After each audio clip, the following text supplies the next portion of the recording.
हम मध्यकालीन भारत के इतिहास को हम छोटी छोटी वीडियो के माध्यम से पढ़ते आ रहे हैं, जो कि हमारे परीक्षा के पॉइंट ऑफ व्यू से बहुत इंपॉर्टेंट है। परीक्षा के पॉइंट ऑफ व्यू से ही नहीं बल्कि हम प्राचीन भारत को जानेंगे, समझेंगे। कुछ ऐसी योजनाएं चालू करी गई थी जो कि अभी तक वही योजनाएं चल रही है, वही नियम कानून चल रहे हैं अपने भारत में। तो आज हम पढ़ेंगे दिल्ली सल्तनत का दूसरा साम्राज्य, जिसका नाम है, पहला हम लोगों ने पढ़ चुका है गुलाम वंश, जो कि बहुत इंटरेस्टिंग था। 1206 ईस्वी से लेकर 1290 ईस्वी तक चला था।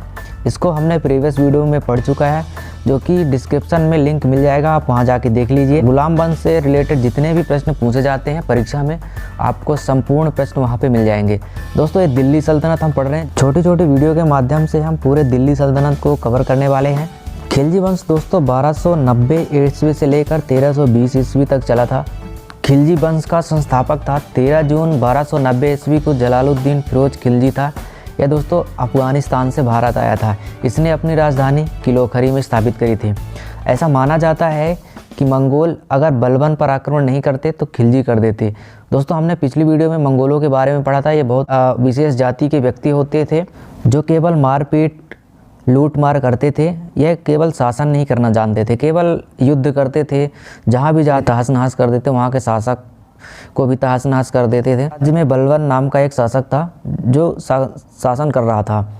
तो ऐसा माना जाता है कि अगर जो खिलजी वंश है, अगर वो बलबन पर आक्रमण नहीं करते तो मंगोल आक्रमण कर देते, लेकिन ऐसा हुआ नहीं। मंगोलों का आक्रमण चलता रहा। खिलजी वंश का संस्थापक जलालुद्दीन खिलजी ने आक्रमण नहीं किया था। मेन बात तो ये है, इसने अलाउद्दीन खिलजी से आक्रमण करवाया था, उसकी जीत भी हुई थी।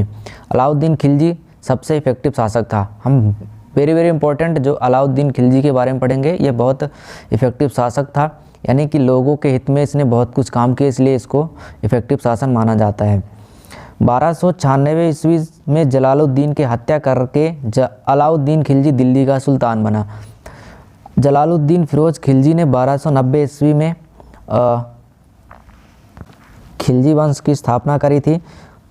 6 साल बाद जलालुद्दीन की हत्या करके अलाउद्दीन खिलजी दिल्ली का सुल्तान बन गया। यानी कि जलालुद्दीन फिरोज खिलजी के बाद जो सुल्तान बना वह अलाउद्दीन खिलजी हुआ। 1296 से लेकर 1316 ईस्वी तक लगभग 20 साल तक अलाउद्दीन खिलजी ने शासन किया। यह माना जाता है कि यह सबसे अच्छा शासक था। 1316 ईस्वी में भी इसकी मृत्यु हो जाती है। दोस्तों, अलाउद्दीन खिलजी ने स्वयं को सिकंदर-ए-सानी की उपाधि से विभूषित किया था। ये इम्पोर्टेंट है, आप इसको अंडरलाइन मार्क कर लीजिए, क्योंकि ये परीक्षा में पूछा जाता है। अलाउद्दीन खिलजी ने स्वयं को किसकी उपाधि से विभूषित किया था? तो उसका सही उत्तर होगा यहाँ पर सिकंदर-ए-सानी की उपाधि, यानी सिकंदर-ए-सानी का टाइटल खुद को दिया था। अलाउद्दीन खिलजी को क्यों इफेक्टिव शासक माना जाता है? उसने कुछ महत्वपूर्ण कार्य करवाए थे, इसकी वजह से वह बहुत लोकप्रिय हुआ। उसको हम देखेंगे। पहला था, इसने दोस्तों आर्मी की स्थापना करवाई थी, जो कि बहुत इंपॉर्टेंट है। भारतीय सेना में जाने के लिए हम और आप तैयारी करते हैं दोस्तों, उसकी स्थापना करवाई थी। सेनाओं को नगद वेतन देने एवं स्थायी रखने का भी काम किया था। इसके पहले दोस्तों जो युद्ध के लिए सेना नियुक्त किए जाते थे, उनको स्थायी रूप से नहीं रखा जाता था। अलाउद्दीन खिलजी ने आर्मी की स्थापना कराई, इन्होंने वेतन भी दिया और इसको स्थायी रखने का भी काम किया, यानी परमानेंट रखने का भी काम किया था। इसने दूसरा इम्पोर्टेंट है, दाग और हुलिया एवं सैनिकों का हुलिया प्रथा की शुरुआत अलाउद्दीन खिलजी ने करी थी। दाग और हुलिया का सीधा मतलब है कि अलाउद्दीन खिलजी के युद्ध में जितने भी घोड़े थे उन पर दाग लगवाए थे, यानी कि एक विशेष प्रकार की घोड़ों के बॉडी पर एक विशेष प्रकार का दाग लगवाया था, ताकि अलाउद्दीन खिलजी की जितनी भी सेना है, जितनी भी घोड़े हैं अलाउद्दीन खिलजी के पक्ष में, उनको पता किया जा सके। सैनिकों को हुलिया प्रथा, यानी कि सैनिकों को ड्रेस, यानी सैनिकों पे जो भी वर्दी लगती थी उनको भी इसने शुरू करी थी। मार्केट कंट्रोल सिस्टम लॉन्च किया था, जो कि बहुत इंपॉर्टेंट है। इसके अंतर्गत क्या आता है, भू राजस्व की दर को बढ़ाकर उपज का 1/2 भाग कर दिया। इसका सीधा मतलब है कि जितना आप कमाओगे उसका 50% शासन को देना होगा, यानी टैक्स के रूप में। इसके पहले क्या था, मार्केट कंट्रोल सिस्टम से पहले क्या था कि आप कितना भी कमाओ आपको 50% देना ही होगा। भू राजस्व की दर को बढ़ाकर उपज का 1/2 भाग कर दिया था। सीधा मतलब था कि जितना आप कमाओगे उसका 50% शासन को टैक्स देना होगा। मतलब आपकी यदि उपज 50 क्विंटल हुई है तो उसका 50% आपको शासन को देना होगा, 1/2% टैक्स के रूप में शासन को देना होगा। यह मार्केट कंट्रोल सिस्टम लॉन्च किया था। इसके पहले का जो था वह एक फिक्स कर दिया गया था कि आपको 50 देना है। यदि आपके पास चाहे 100 की उपज हो या 50 की उपज हो या 75 की उपज हो, कितनी की भी उपज हो, आपको 50 देना ही होगा। लेकिन इसने इसको हटा के आप जितना उपज करोगे उसका आपको 50% देना होगा टैक्स के रूप में। तो इसने मार्केट कंट्रोल सिस्टम को लागू किया था। लूट कर अर्जित किया हुआ धन में सुल्तान का 25% से बढ़ाकर 75% किया गया था। यानी कि यदि कोई लूट मार करता है, उससे धन को अर्जित करता है, तो उसका हिस्सा उसमें सुल्तान का यानी शासक का जो हिस्सा होगा वो 25% से बढ़ाकर 75% कर दिया था, जिससे लूट मार की घटनाएं कम होने लगी थी। अलाउद्दीन खिलजी ने एक और इम्पोर्टेंट प्रणाली को चालू किया था, जिसके अंतर्गत व्यापारियों में बेईमानी रोकने के लिए कम तौलने वाले व्यापारी के वाले शरीर से मांस काट लेने का आदेश दिया था।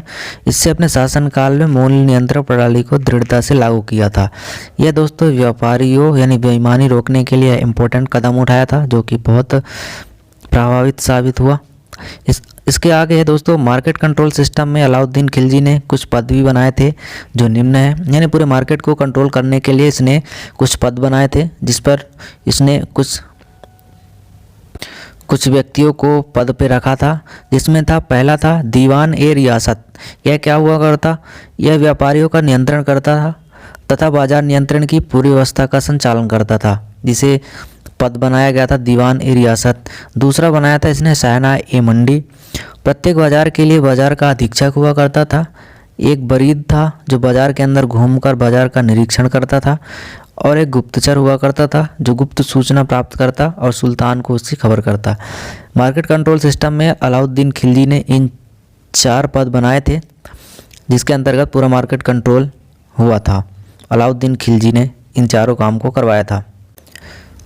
दोस्तों अलाउद्दीन खिलजी दक्षिण भारत पर भी राज करना चाहता था, इसलिए दक्षिण भारत की विजय के लिए भी उसने मलिक कफूर को भेजा था, जो कि काफ़ी क्रूर शासक था।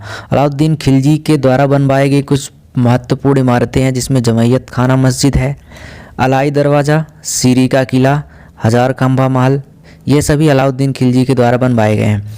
दोस्तों अलाई दरवाज़ा को इस्लामी वास्तुकला का रत्न कहा जाता है, जो कि वेरी इंपॉर्टेंट है। अलाई दरवाज़ा को इस्लामी वास्तुकला का रत्न कहा जाता है। इसके आगे है दोस्तों, अलाउद्दीन खिलजी के द्वारा लगाए जाने वाले 2 और छोटे छोटे कर थे, जिसके अंतर्गत आता है, एक था चराई कर जो दुधारू पशुओं पर लगाया जाता था, दूसरा है गढ़ी कर, घरों एवं झोपड़ियों पर लगाया जाता था। तो 2 कर इसने और लगाए थे छोटे छोटे, जिसके अंतर्गत आता है चराई कर, गढ़ी कर। इसमें ये इंपॉर्टेंट है, अलाई दरवाज़ा को इस्लामी वास्तुकला का रत्न कहा जाता है। आप इसको याद कर सकते हैं, आप स्क्रीनशॉट लेकर रख सकते हैं, बाद में रिवीजन करने में आपको काम आएगा। दोस्तों यदि वीडियो अच्छी लग रही हो तो चैनल को सब्सक्राइब कर दीजिए और बेल आइकन को ऑन करके रखिए, ताकि हमारी अगली वीडियो की अपडेट भी आपके यहाँ तक पहुँचती रहे। दोस्तों गुलाम वंश की वीडियो को हमने अपलोड कर दिया है प्रीवियस वीडियो में, आप डिस्क्रिप्शन में जाके उसका लिंक देख सकते हैं। दोस्तों अगला पॉइंट है, अलाउद्दीन खिलजी की मृत्यु 5 जनवरी 1316 को हो गई थी।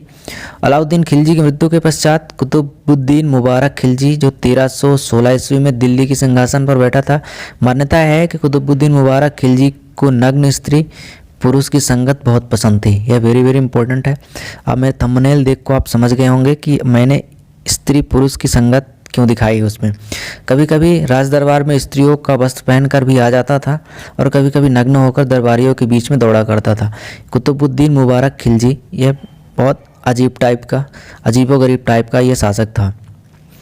प्रसिद्ध सूफी संत शेख निजामुद्दीन औलिया के जो शिष्य थे अमीर खुसरो को तोता-ए हिंद का नाम टाइटल दिया गया था। वेरी इंपॉर्टेंट है, अलाउद्दीन खिलजी ने इन्हें तोता-ए हिंद का टाइटल दिया था। माना जाता है कि सितार एवं तबले का आविष्कार का श्रेय भी अमीर खुसरो को ही दिया जाता है। गुलाम वंश के शासक बलबन से लेकर तुगलक वंश के शासन काल तक अमीर खुसरो दिल्ली के सुल्तानों के दरबार में रहे थे, जो कि वेरी इंपॉर्टेंट, इनके द्वारा लिखी गई बहुत कुछ कृतियाँ हैं जिनको हम पढ़ते आ रहे हैं। अगले पॉइंट में है, 1320 ईस्वी में ही मुबारक शाह खिलजी के बाद 36 दिनों के लिए सबसे क्रूर शासक मलिक कफूर आया था और दिल्ली सल्तनत में बहुत कुछ खून खराबा हुआ, जिसके कारण मलिक कफूर को भी मार दिया गया और 1320 ईस्वी में ही खिलजी वंश का खात्मा हो गया। जिसके बाद दिल्ली सल्तनत में एक और वंश का उदय हुआ और उसका नाम है दोस्तों तुगलक वंश। तुगलक डायनेस्टी जो चला था 1320 ईस्वी से लेकर 1398 ईस्वी तक। तो दोस्तों खिलजी वंश से जितने भी इम्पोर्टेंट प्रश्न और जितने भी इम्पोर्टेंट टॉपिक बन सकते थे उनको हमने इस वीडियो में कवर किया है। खिलजी वंश से जितने भी प्रश्न पूछे जाते हैं इन्हीं टॉपिकों से पूछे जाते हैं। आप वीडियो को ध्यान से देखने के लिए धन्यवाद। यदि चैनल को सब्सक्राइब नहीं किए हैं तो सब्सक्राइब जरूर करिए और वीडियो को लाइक कर दीजिए। और अगली वीडियो मैं तुगलक वंश को समझाने वाला हूँ डिटेल से। तो तब तक के लिए जय हिंद, धन्यवाद।